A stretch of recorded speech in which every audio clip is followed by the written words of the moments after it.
Welcome to Public Domain Video Theater from Boise, Idaho. This is your host, Adam Graham.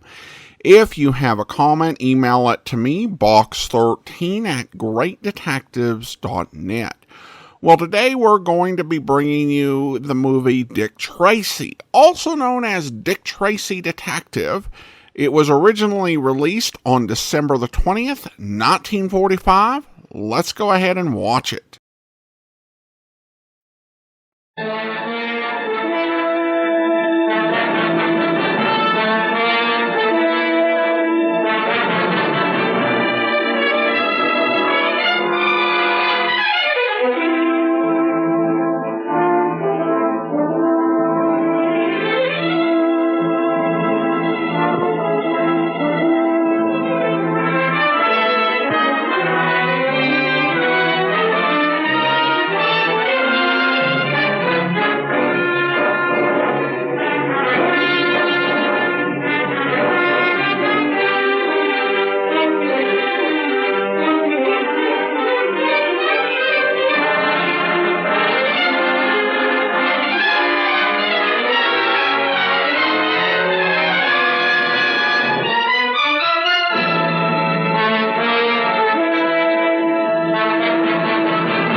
Lakeview Road. Got it. Now, don't let anyone touch the body or anything around it. We'll be right there. Joe, send a squad car. Hello, Tracy. Tracy isn't here. This is Pat Patton. We'll try to find him, Pat. It's important. Homicide. 2240 Lakeview Road. Okay, I'll see what I can do.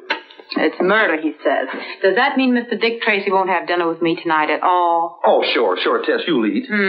That sounds very much like something Dick said nearly 4 hours ago. Well, at least you got this far. This far? I'm now engaged to a Major homicide squad. Why didn't I fall in love with a retired businessman? I'll get Tracy. Maybe he can answer that one.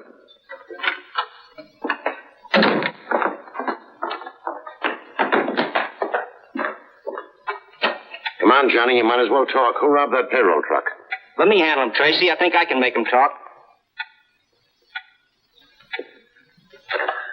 We're waiting, Johnny.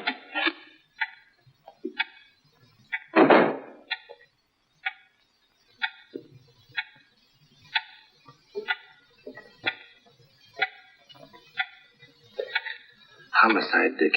Just got the call. You better step on it. 2240 Lakeview Road. Murder, 911 Laurel? 911 Laurel? That's where I live. My mother. You said murder. My mother's there. What's happened to her? I gotta get to my mother. I've got to find out who robbed that payroll truck. Who are you shielding, Johnny? I gotta get out of here. Who held up the truck? Flip Gordon. Your mother's all right, Johnny. But you just said that... The only way I could get you to talk and clear yourself at the same time. All right, boys, clean up Johnny and send him home. Tell the chief it's okay. And pick up Flip Gordon. Yes, sir. Dirty trick to play on the kid, but I knew he was innocent. That was the only way I could make him talk. And you gave me the idea. I must be improving. All the time. Hey, Dick, how about Tess? Holy smoke, our dinner date. She must be starved. Make yourself comfortable, Tess. Will only be a few more minutes. But, Dick,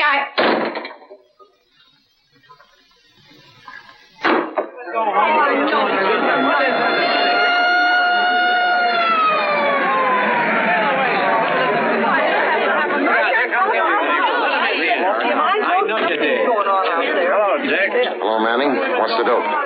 She was a school teacher named Dorothy Stafford. About 40 years old. Quiet, few friends. Lived a couple houses down the block. Any trace of the murder weapon? No. The only thing we found so far is Miss Stafford's handbag. Who reported it? Mr. Hill, but he wasn't the first to reach the body. Oh, she's over here. Miss Stanley, this is Detective Tracy and Detective Patton. How do you do, Miss Stanley? Did you see anybody in the block before you found Miss Stafford? No. A friend drove me home from work and let me out on the corner.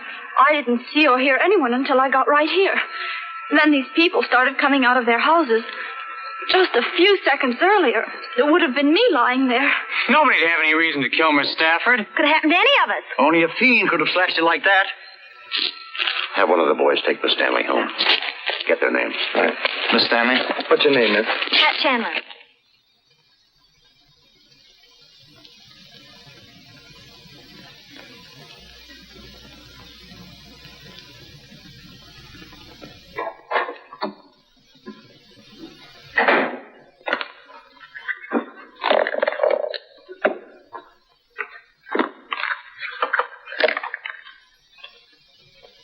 It's for a concert at the Lyceum Hall. Say, that's where she was coming from when she got knifed.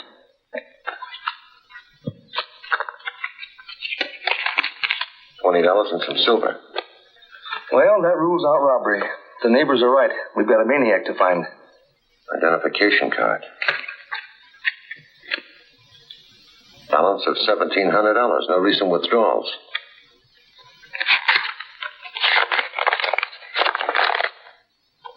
Wrap up $500 in small bills and put in street sweeper's trash can. Corner of Lakeview and Ash at 8 tomorrow night. Splitface. I can spell better than that. He spells the important words all right. Yeah, Mr. Splitface knows how to spell $500. Dick. Tracy?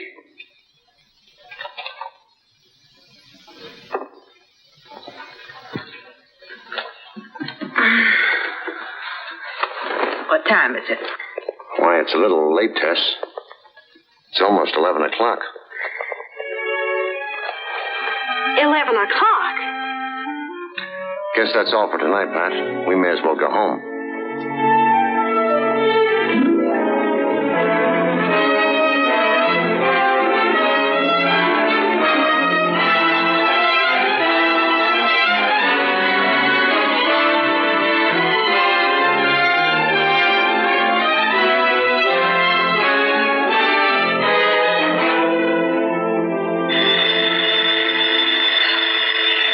One thing, it's another. Dick Tracy residence. Mrs. Carraway speaking. Who? Oh, hello, Mr. Patton. Oh, no, I wouldn't think of calling Mr. Tracy now. He didn't get home till 3 or 4 o'clock this morning. I'm sure he's exhausted. He's in a coma. He's in a coma. Oh, just a minute, Mr. Patton. Just a minute. Morning. Morning. Hello, Pat. Dick. Anything wrong? The chief wants us over at the mayor's office. Toot sweet. I'll pick you up right away. Mayor's office.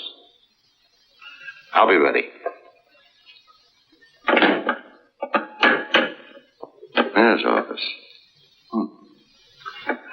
Junior had his breakfast yet? Oh, an hour ago. He's upstairs in his room, working on a very strange case. I'll see what he's up to.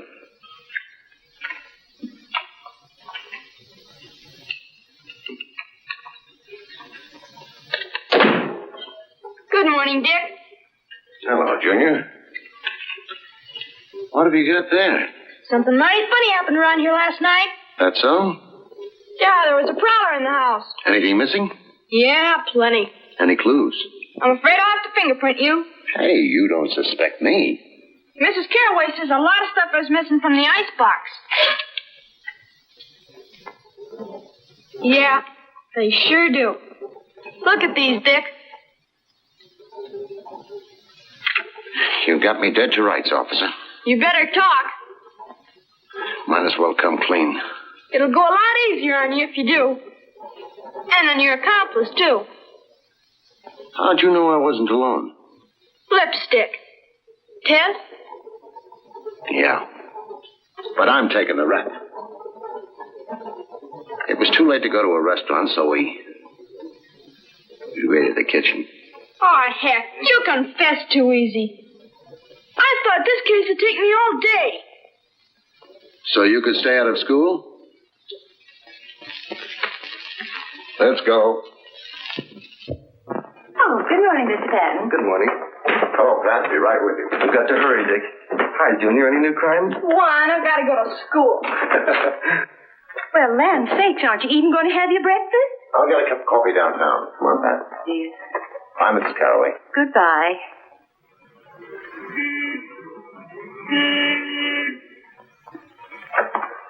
Good morning, Chief.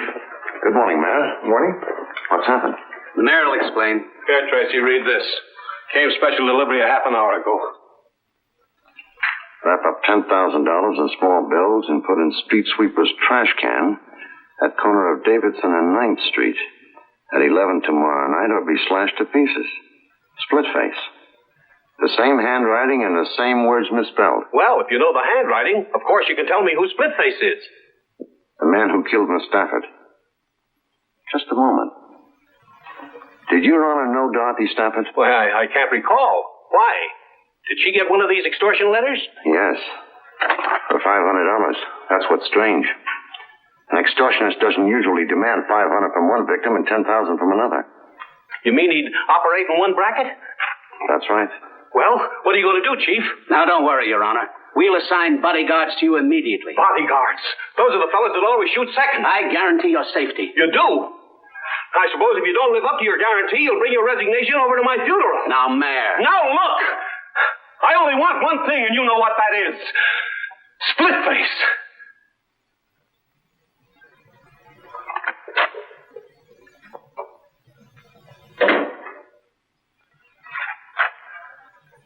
I've gone through every crank letter and extortion message in our files. There's nothing that even looks like the writing of this Splitface. Think of anything more on Miss Stafford? One thing. Going through her personal effects and business papers, I kept coming on to the name of Wilbert Thomas. Who is he? Well, that's what's funny. I asked all her school teacher friends, and none of them ever heard of him. But he's in the phone book, and I've been calling him all night. Let's go out to his house. We can wait for him if he hasn't arrived by the time we get there.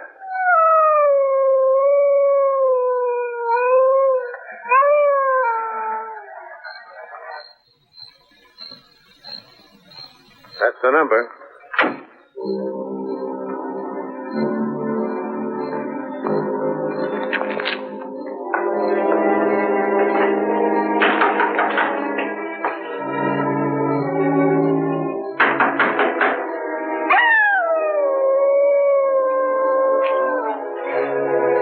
See what that dog's howling about. There's a car out there.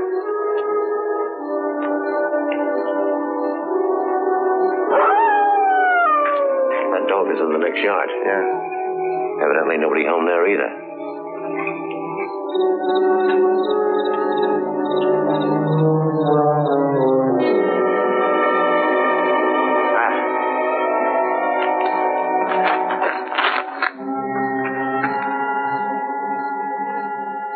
Just like the Stafford woman. Throat slash, knife cuts on face and chest. Only a couple of minutes late. Call headquarters. I want the neighborhood combed. Right. Look. He stepped in some oil in that driveway. When you phone, get the car and cruise around until you spot me. Right.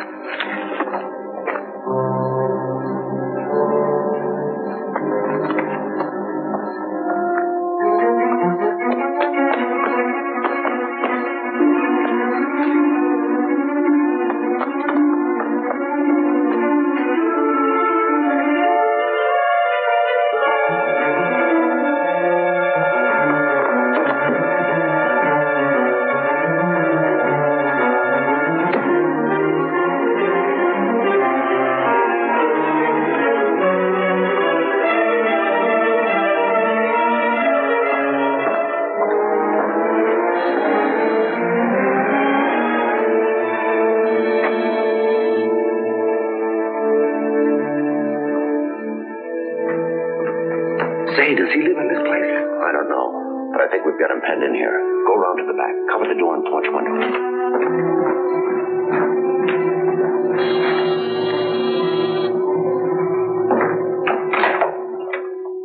I'm from headquarters. Do you live here? Yes. My name's Owens. Steve Owens. I followed a man into your backyard and lost him. I believe he's taken refuge in your house. That's impossible. I've been home all evening. But come in and look around if you'd like to. This man slashed a schoolteacher to death. And committed another murder not far from here tonight.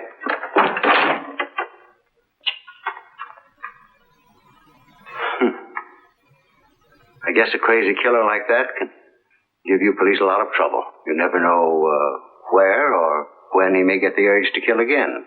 Let's take a look at the back. This way.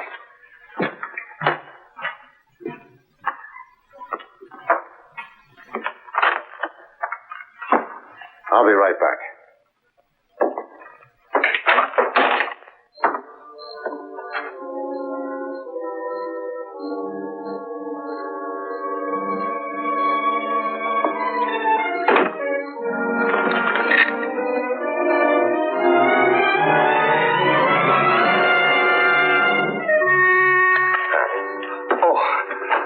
This window open and some bloodstains on the carpet. A man named Owens lives here. I'll keep him busy in the study. Continue looking the place over.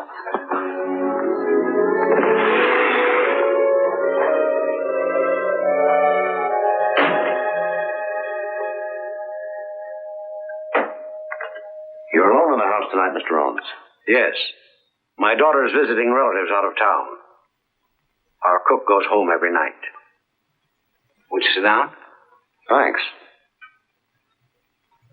It's very unusual for me to spend an evening at home like this.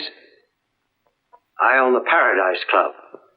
Did you ever know a woman named Dorothy Stafford? That's the schoolteacher who was killed. Yes. I never heard of her until I read about the murder. Did you ever hear of a man who calls himself Splitface?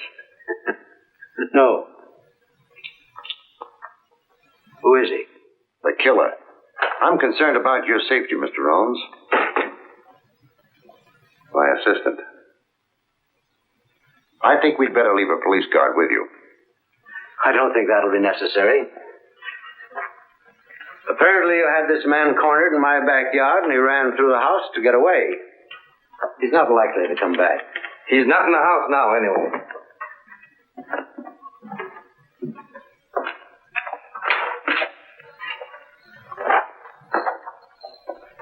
Good night, Mr. Owens. Good night. I didn't find a thing, Dick. No weapons, no bloodstains on his clothes, and the shoes in the closet are all clean. Maybe he's telling the truth. Maybe he is, and maybe he isn't. But right now, we're going back to the Thomas house.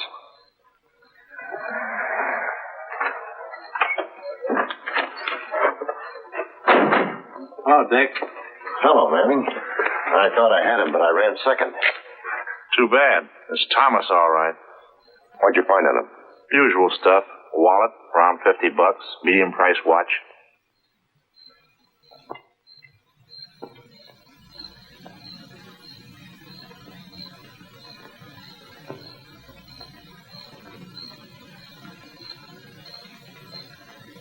Dick Tracy reporting. Oh, it is? Well, I was told Miss Lovelace was calling. I was afraid you wouldn't talk to me if I gave my right name. Did I apologize for last night? No, you didn't. But I suppose I'll have to forgive you. I won't think I'm really forgiven unless you let me make up for it tonight. Tonight? Gee, that'd be swell. Good, Tess. I'll call for you early. We'll dine, we'll dance. Maybe we'll even look at the moon. You can't fool me for a minute, Dick Tracy. I know you're not going out for fun. You're going out for work. And if you examine the moon, it'll be for fingerprints. You're wrong, Tess. Work's forgotten. And besides that, I've something interesting to tell you. You know what?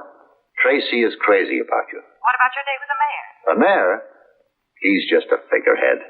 Nobody pays any attention to him. It doesn't sound like you, Tracy. Pick you up at 8. So I'm just a figurehead, eh? So no one pays any attention to me, huh? Of course not, Your Honor. I mean, won't you sit down? So my life's in danger and no one pays any attention to me. No wonder our citizens are being slashed to ribbons by some maniac. Your Honor, we're all doing everything possible. Have you forgotten if I don't put $10,000 in some trash can tonight that I'm going to join Miss Stafford and Wilbur Thomas in the morgue? We've checked the movements of Thomas. Thomas is dead. Have you checked the movements of this splitface? That's what I want to know. We have a suspect. I've told the mayor about Owens. He wants us to arrest him.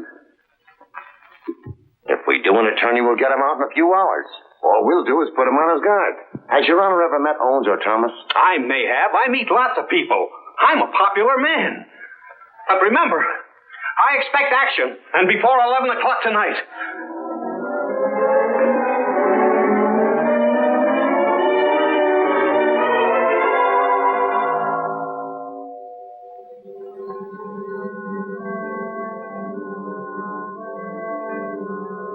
Well, it looks like no soap. I've been standing here for 3 hours.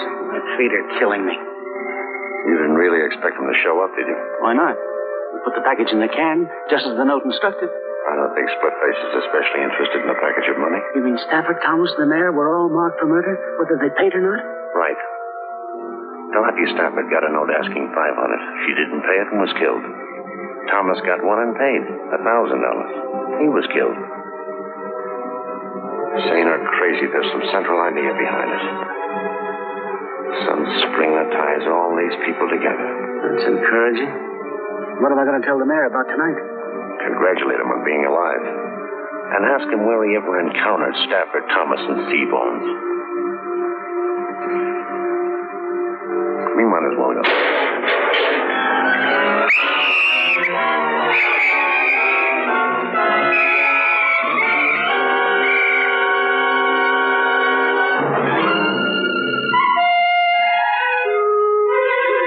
Don't bother to book him, boys. That's all for tonight.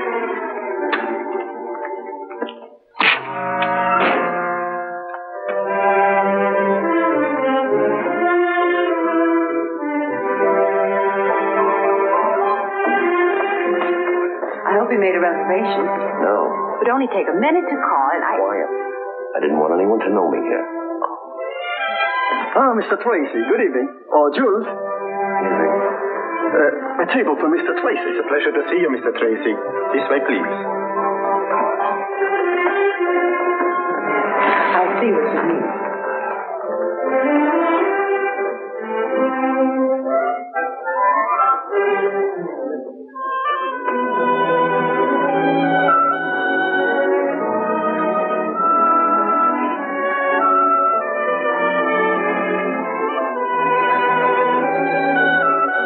Good evening, Mr. Tracy. You're the best known unknown I've ever known.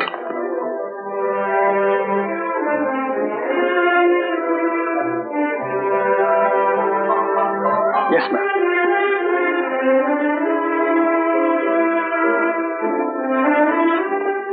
Mr. Owens around this evening? I'm not sure, but I'll find out, Mr. Tracy.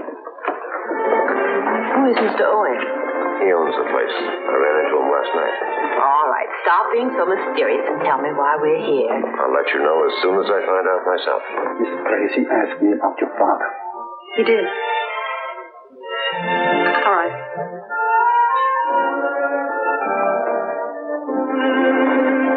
Good evening, Mr. Tracy. I'm Judith Owen. You were asking about my father? Why, yes. Oh, this is Miss... How do you do? And I'm so happy to know you, too.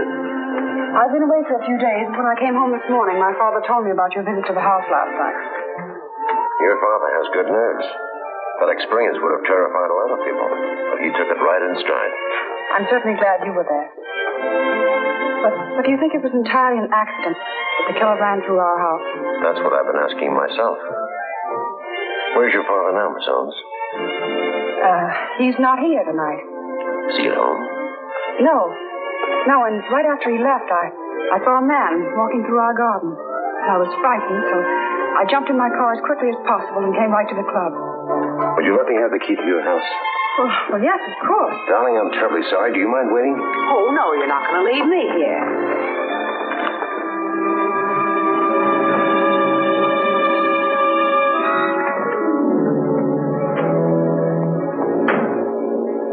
You stay in the car, Chris. Not me. I'd feel safer with you. I don't expect to find anyone around here now. I got her key so I could make a thorough search of the house while they're both out. Well, then I'll help you.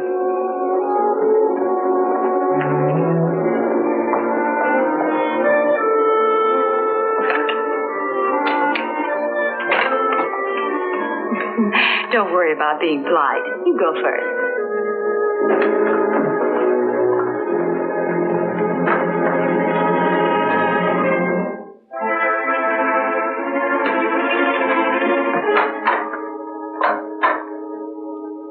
Something wrong. Must be the fuse. Let's take a look at the master switch. You take a look. I'm staying right here.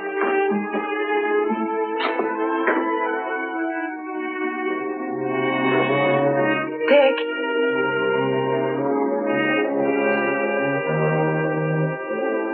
Dick.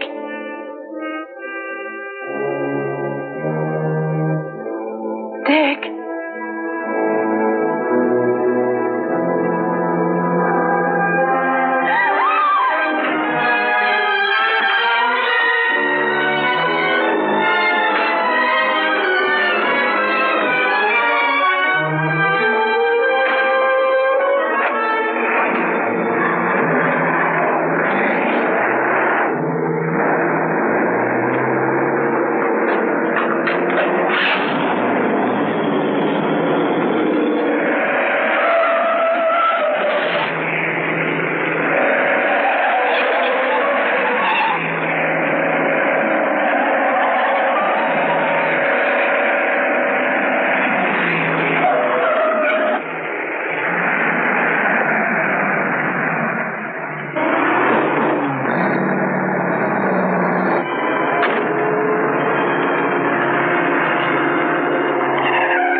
Who are you and what are you doing up here? I am Professor Linwood J. Starling, astrologist, doctor of the occult sciences. How long have you been up here? Time and space are beyond human conception. Cut out the double talk. I'm from police headquarters. Obviously. Well, I've been here since darkness fell, meditating, communing with my soul, studying the course of the stars.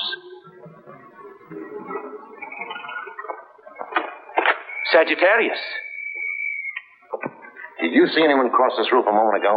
No. Oh, but I wouldn't have unless he flashed momentarily across the section of the heavens at which I was looking.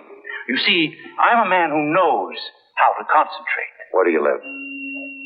All right, go ahead. Let's have a look at it.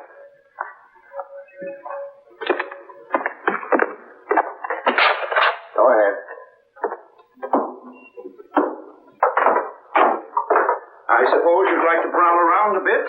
Any objections? None. Being a doctor of the mystic sciences, I'm used to the persecutions of the police. I'll bet you are at that. While you're amusing yourself, you won't mind if I return to my telescope. Oh, now the stars will be there a long time, and I may be only a few minutes. And I might want to chat if I find something interesting. Have a chat. Over here. It's more centrally located. And you can keep an eye on me.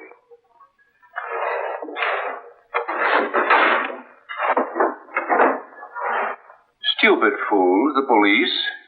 If they had my knowledge of the occult and this crystal ball, there'd be no need of detectives. In it, I can see anything. And there wouldn't be any crooks either.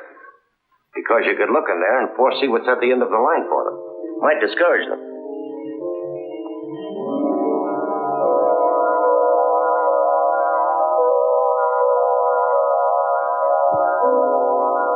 Blood drips from two.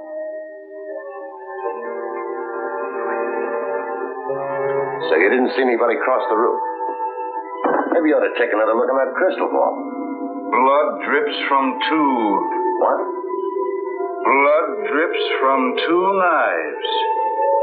But there will be 12 more. 14 people. Men and women. Rich and poor.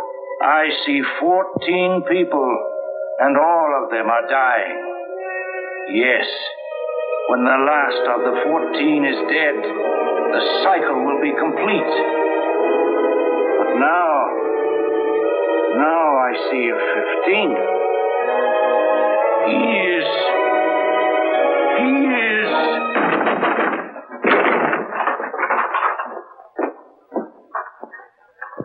Well, mow me down.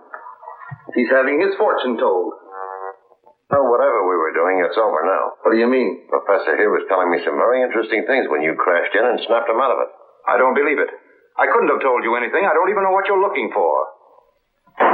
This is one of the things I'm looking for, and I found it without the help of your crystal ball. Under your mattress. You probably also put it there. The man I chased across your route put it there. Well, I don't know anything about it. I never saw it before. Maybe if we take him down to headquarters and put him in another trance, it'll refresh his memory. Just a minute. You boys better stay around until we send somebody up to fix the lock on his door. Right.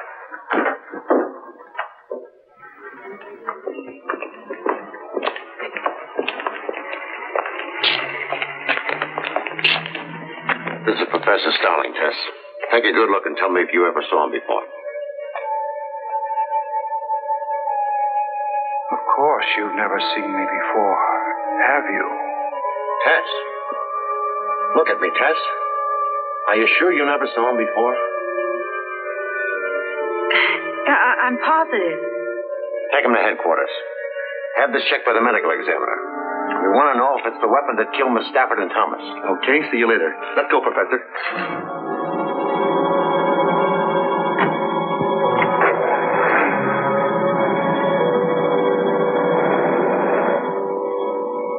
Do you feel all right? Of course. Why? You acted like you were hypnotized. Oh, that's ridiculous. Say, who was that man anyway? The professor? Uh-huh. He's a doctor of the mystic sciences and a darn good hypnotist. Well, do you think he's split-face? You're the one to answer that. You saw Splitface in Owens' hallway. Oh, but that horrible scarred face. Discount that. It could be a trick makeup job. Oh, well, then Owens, too, could be split-face. Exactly. And we're going right back to the Paradise Club. What for? I'm going to make Judith Owens producer, Father, so you can get a look at him, too.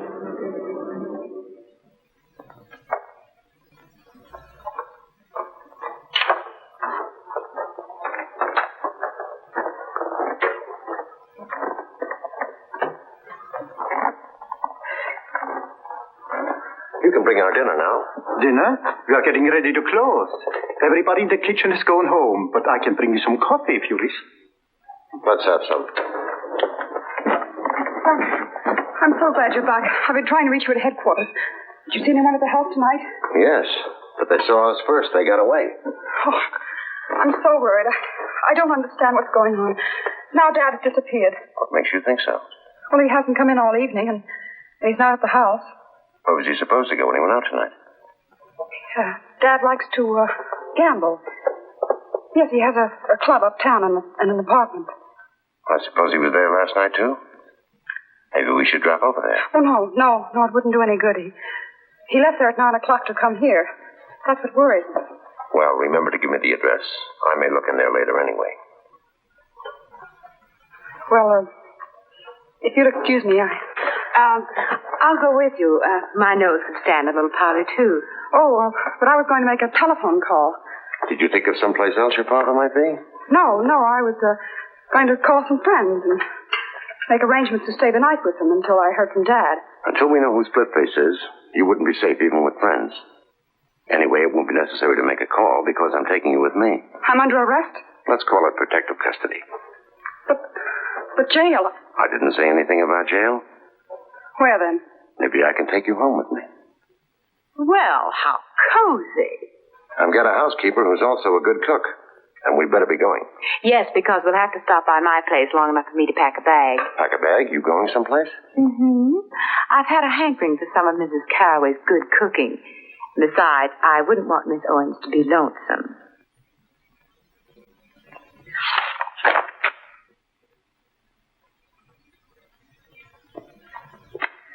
Well, I've looked through all the books, and I can't find a picture of the man that jumped out of Owen's closet. Begin at page 1 of volume 1 and go through them again. You'll have to stop and study each picture. Well, I did. But you can't expect to find a picture that looks exactly as he did last night. We might have one that was taken before he got that scar. Just had a call from the mayor. He says he doesn't remember ever meeting Stafford or Thomas, and only knows Steve Owens vaguely as being a nightclub operator. You know, I think Owens is split-faced. Didn't Dick show you a picture of him? No, for the simple reason that there aren't any. Owens' daughter says he has an aversion to having pictures taken. Believes it's bad luck. Strange his disappearing right after Splitface jumped you in his house. It's strange how well his daughter's holding up. After all, she admits that he might be murdered. Hey, look. I found a surgical supply dealer who admits selling 3 of these to an undertaker on Pine Street. What would an undertaker want with a surgical instrument? They use them for postmortems. We better both go right out there. You stay with the pictures, Tess.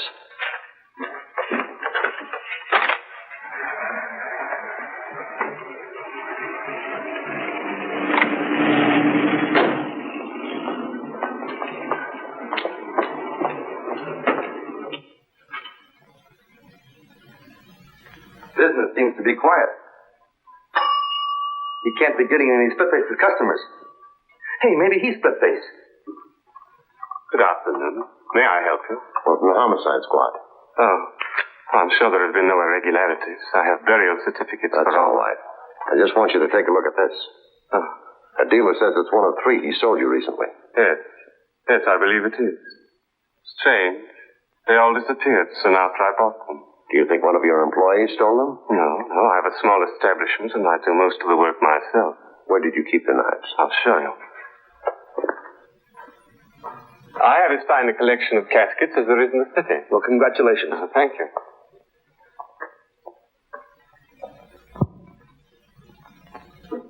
I do most of my work in here at night. And this door is frequently left open? Oh, yes. And I suppose if the telephone rings, you have to go into the front office to answer it, that right? Yes. That would make it pretty easy for anyone to wait until you were called to the front office, then slip in and steal the knives. Yes. Yes, it would. Now, this is where I kept the knives. Careless of me, perhaps, but one doesn't expect thieves in a place like this. It is a strange place for a murderer to come for a weapon. A murderer? Oh, dear me, I am sorry. Did you ever know a man who calls himself Splitface? No. I can't believe Splitface would come here only to obtain a weapon. What do you mean? Maybe you were number 1 on his list. And some lucky accident frightened him away when he came to kill you. Wait a minute. What about Professor Starling? Do you know him? Oh, no, but I read in the papers that one of the knives was found in his room. Isn't he the murderer? I don't know. Goodbye, Mr. Dethridge.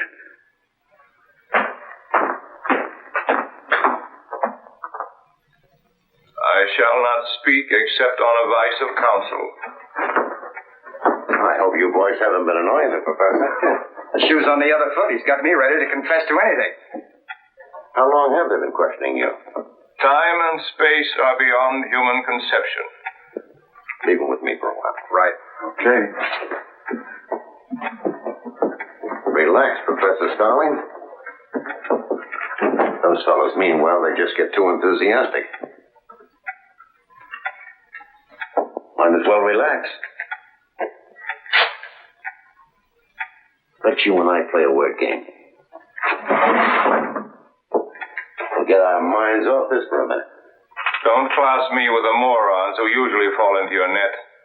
I know all about your word games. You told us the truth, the word can't trip you? Come on, Professor. 2 minutes of play, and I promise you won't be bothered for the rest of the day.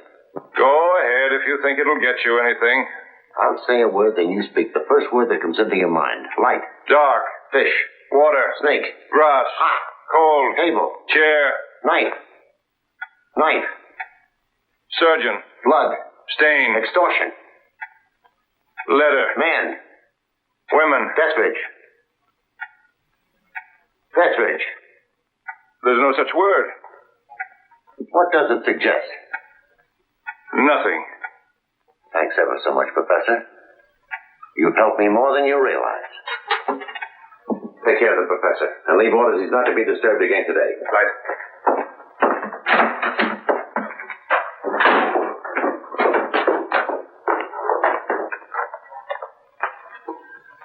I'm getting groggy, Dick. I've been through these books a half a dozen times. Then skip it. As soon as I've had a word with Pat, we'll go out to the house for dinner.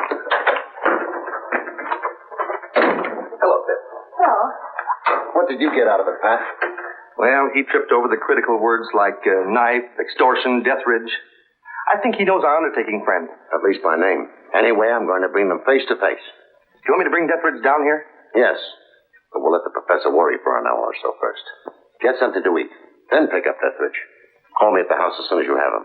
Okay. See you later, Ted. Bye.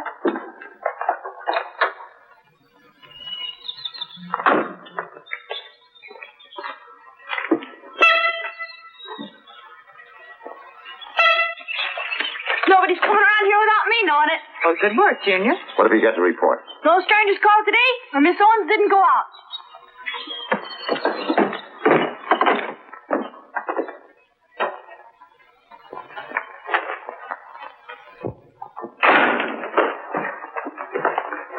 Hello there. Everything all right? No. No? Better run along and wash up for dinner. Okay. I'm a prisoner here, and you know it. A prisoner? Well, look at me. What's wrong? I have no clothes. You know, I just can't go out in an evening gown in the daytime. You were going to take me home after lunch so I could pack some dresses. I'm sorry. We'll go over there this evening. I don't want to go there at night. Then we'll go in the morning. I have nothing to wear in the morning. Dinner's ready. Anything wrong between you and your guest? No. Too bad. I'll see if I can't stir up something. Let's get dinner. I've changed my mind. I'd like to go home and get my clothes now if you'll go with me. Right away. 14. What comes in groups of 14? What in the world are you talking about? The professor. I'm thinking about his cycle of 14. Men and women. Rich and poor.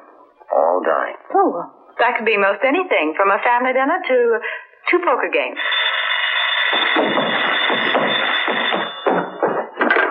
Dick Tracy's residence. Oh, yes, Chief. Chief Brandon. Thanks. Hello, Chief. We still haven't heard anything from Pat, and Deathridge doesn't answer his phone. I'll run right over there. Right away. I'll have to run downtown, but I won't be long. What about my clothes? We'll get them later. Can I go with you, Dick? I'm depending on you to watch things here.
Somebody slugged me from behind.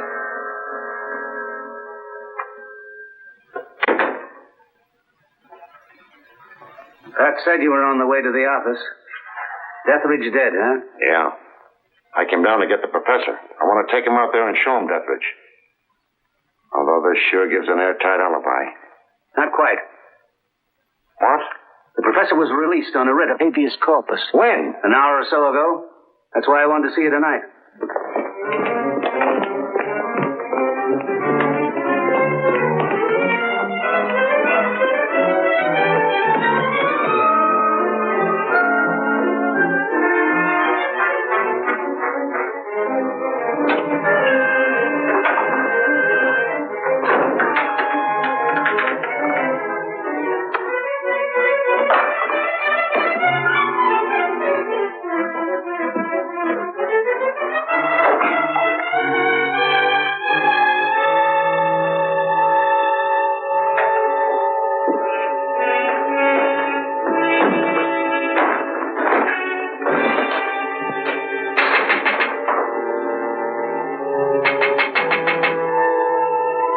Darling.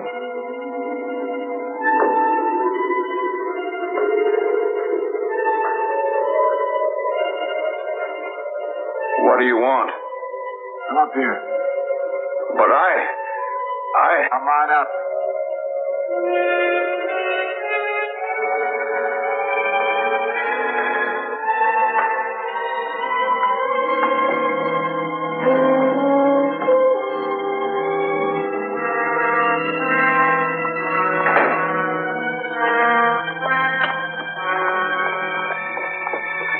You shouldn't have come back here. I've been in jail for 24 hours. I know that, you fool. I sent the lawyer that got you out. Oh. Well, why did you want to get me out? I wanted you out before you talked anymore. 14 will die, you said. But you were wrong. 15 will die. 15? What do you mean? 15. Because I can't take a chance on you any longer. All those years thinking of nothing except paying them back, getting even. Do you think I'm going to let you stop me? I'm not trying to stop you. What have I done to stop you? I know about those rotten letters you've been writing. I didn't care. Until they brought the cops to your door. I admit that I wrote them, but it was an easy way to get the money, and it didn't hurt you any, not as long as you were going to kill them anyway. I'll give you half the money. I got $1,000 from Thomas, and now there's Deathridge. He'll pay. No, there isn't Deathridge.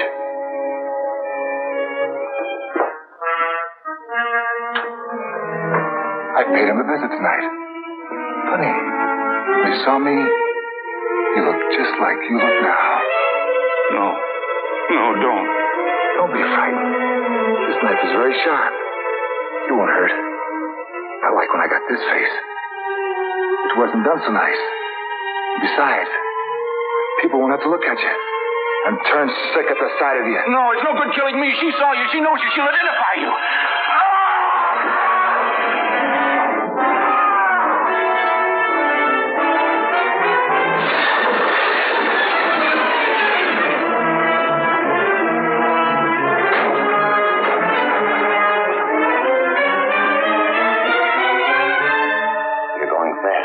There's nothing anybody can do.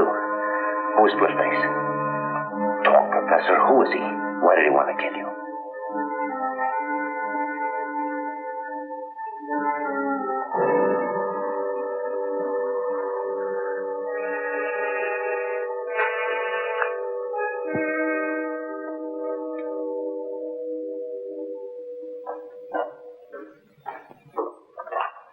See, the mayor's arrived. Right. Thank you for coming down, Your Honor. Listen, Tracy, what's all this nonsense about me telling you who Splitface is? I'll come to that in just a moment. The professor was the extortionist, true enough. It totals $1,000, and it's made up of the exact number of 5s, 10s, and 20s that Wilbur Thomas drew from the bank. The professor and Splitface were partners? I doubt it. But the professor knew Splitface, maybe from prison, and he was wise to him. He saw a chance to pick up some money. Well, what's all this got to do with me telling you who Splitface is? The professor said that 14 people, men and women, rich and poor, were marked for murder. Did he make any statement before he died? But 14 people, in such varied financial circumstances, and of both sexes, would have to become associated in only one place that I can think of. That would be a jury box. 12 jurors and 2 alternates. Did you ever serve on a jury in a criminal trial, Your Honor? Well, yes. Can you remember the year you served as a juror? Well, I was in the grocery business. Now, let me think. It was the year we moved from Larchmont to... Can you remember who was being tried? Well, I recall the case perfectly. The defendant was a criminal. He stabbed his sweetheart to death. That sounds like the Alexis Banning case. Now it all comes back to me. Alexis Banning is the name. He was crazy then. Why, when we brought in the verdict, he screamed he'd kill us all. Put out a general alarm for Alexis Banning. He is Splitface.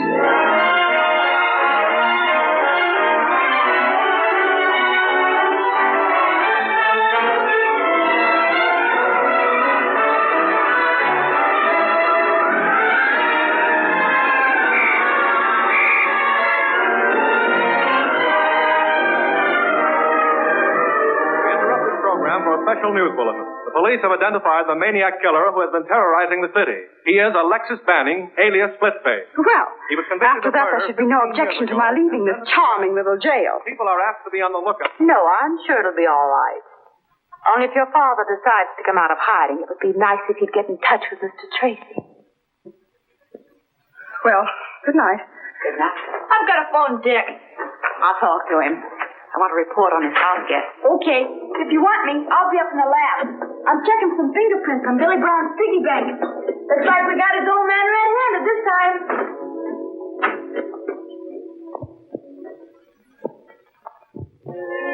Mr. Tracy, please.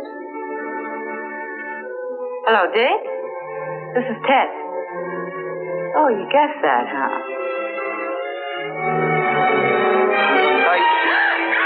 Ted! What's the matter? This is Splitface, Tracy. Splitface is here. Call off your cots and quit trying to interfere if you ever want to see a girl alive again.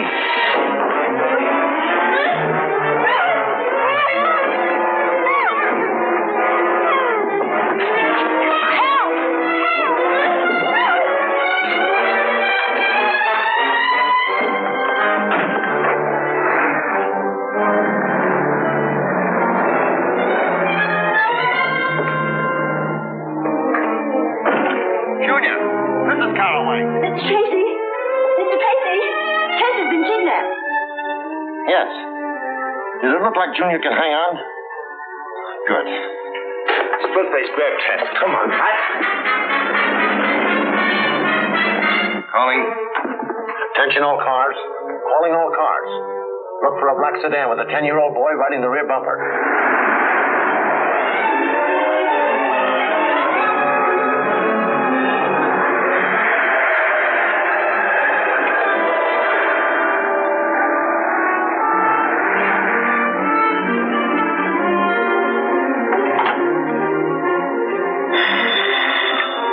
A car with a kid hanging on the back. I'm on the corner of Pine and Alden.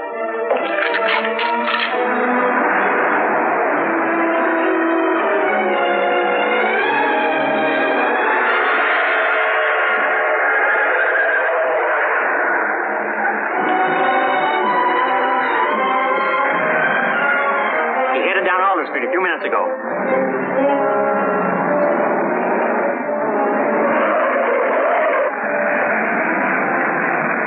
The kid threw this at me. That's why I called the police. He must have been in trouble. Which way did the car go? Down Elm towards the waterfront. Thanks.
What are you looking around here for?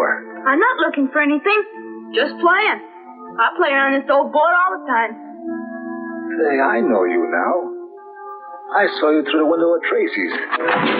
Now, you don't want to run away, so you hit my car and came along. That's fine. You just doubled my grip on Tracy. we miss one of Junior's clues. I don't think so. There's some old abandoned docks along here. Maybe Splitface was heading for them. Now, if Tracy does what I say, you've got nothing to worry about. Be back in a minute. I warn you, don't try to get away. Junior, how did you get here? I'm on the back of the car. Oh, you shouldn't have.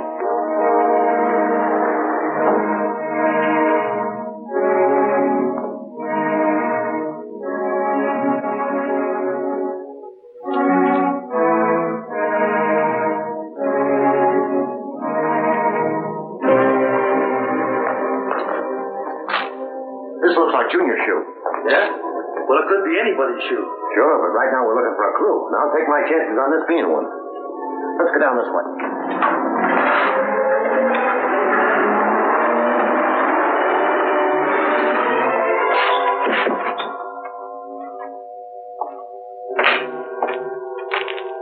I moved the car just in case. Tracy was a fool to think he could stop me.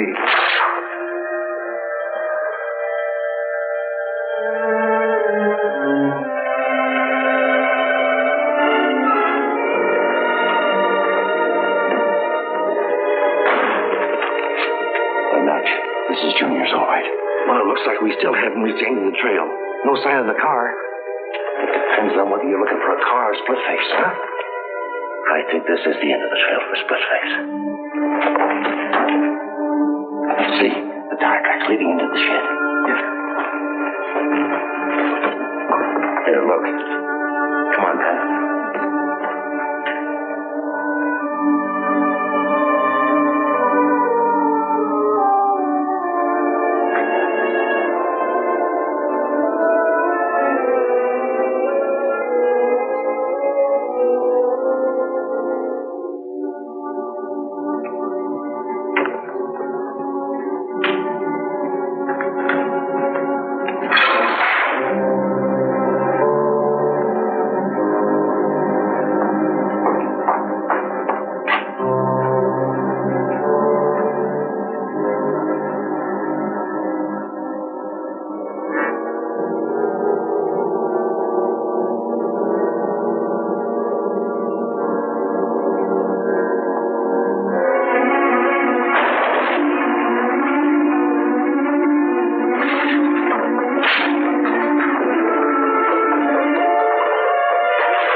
Yes, Chief. He's safely locked up. And photographed this time. No, the scar was real. He got it in a fight with another convict. Served 2 extra years for it. Right. Thanks. Good night, Chief. Okay, Tess, I'm through with the report. Let's eat. Eat? You didn't say that a moment too soon. I'm dying of starvation. Come on, Junior. Disentangle yourself from those guns. Hey, Dick, a taxi driver was just shot and tossed out of his own cab on 18th and Main. I'm sorry. Will you take Junior home? Here we go again. Come on, Junior.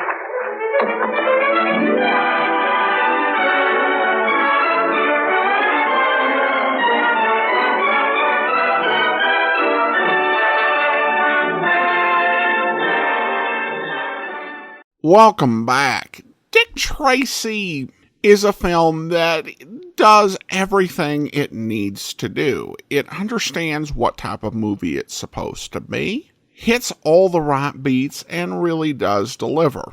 In 1945, Dick Tracy was a character who appealed to kids, but he was also one of adult readers' favorite comic strip characters. So they had to produce a movie that was going to have enough in there that kids were going to enjoy it, but where adults were also going to like it as well. They weren't aiming to make anything that was going to win an Oscar or something that would compete with the Maltese Falcon or Laura. The essential goal here is to make a crowd-pleasing hour-long B movie. And they do it quite nicely. Morgan Conway steps into the role of Tracy in the first feature role after Ralph Byrd played the character in the 4 film serials. While Byrd is the spitting image of Tracy, Morgan Conway is believable as a detective, but not really as Dick Tracy. Still, if you can get past that, it's a pretty good performance. It's very competently done, and he does everything he can to make the film a success. Mike Mazurki is just wonderful as Splitface. Probably his best-known classic film role was as Moose Malloy in the Philip Marlowe movie Murder My Sweet. Moose was definitely a more interesting character, but with Splitface, what makes it notable is that I think that Splitface is quite an intelligent character. So he's got the menace and he's got intelligence plus a little touch of insanity. Mazurki, more often than not, played the sort of thugs who would be answering to someone else and, speaking in bad grammar and not too bright. So to see him play a smart character is a nice change of pace and more in keeping with who he was in real life. Before Mazurki got into films, he was actually a Fordham University trained lawyer. So a very smart man. Another fun fact about Mazurki appeared in the 1990 movie Dick Tracy, released nearly 45 years later, in a bit part, which speaks to the longevity of his career in Hollywood.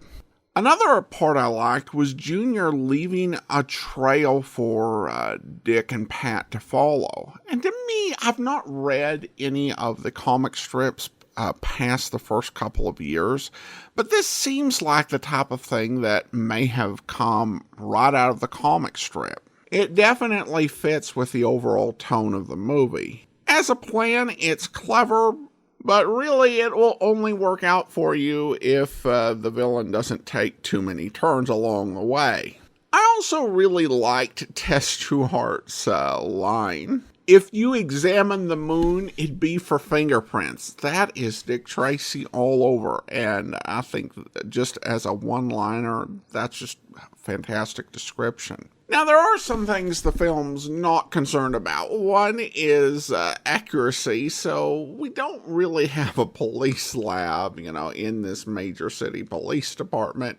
So Dick Tracy just takes the contents of a dead woman's purse and just pours them out on his desk. But again, that's the sort of thing that happens when you've just got an hour to tell the story. Another thing that stands out, and when I've seen this movie, I think for the first time, I thought, no honest police officer probably has a house this nice with a full-time housekeeper on staff. So this is a weird choice of residence for Tracy. I think his house is actually nicer than the house that Bruce Wayne was portrayed as having in the 1940s Batman serial. Probably the silliest part of the film, though, is when we learn who the 14 planned victims are. To me, it was obvious throughout the movie that it was going to involve a jury because they were hinting at different walks of life and different financial standing, and that generally counts towards a jury. And there have been plenty of radio, TV, and movies of the era that used an idea of a guy coming after a jury that convicted him. If you're doing that plot, the last thing you want to do is to have the killer seeking out 12 targets, because if they're seeking out 12 targets,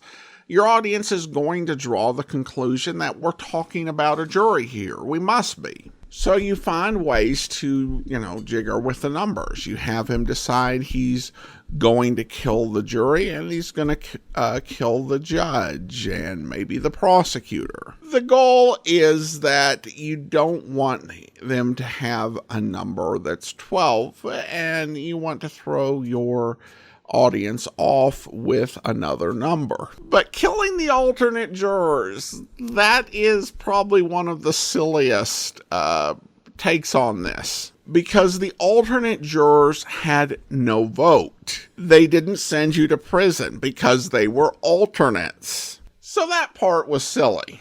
But the rest of it really works well, and I think there's so much that did, including the blackmail notes. That was a really good red herring that kind of confused the issue. And I think that the rest of the story, supporting cast, everything else really works to make for a very pleasing film, and I hope you enjoyed this one. And that's about all I have on this. Join us back here next time for another episode of Public Domain Video Theater. In the meantime, send your comments to box13@greatdetectives.net. Follow us on Twitter at Radio Detectives and become one of our friends on Facebook, facebook.com/Radio Detectives. And if you like these videos, you can become one of our patrons at patreon.com/Radio Detectives. From Boise, Idaho, this is your host, Adam Graham, signing off.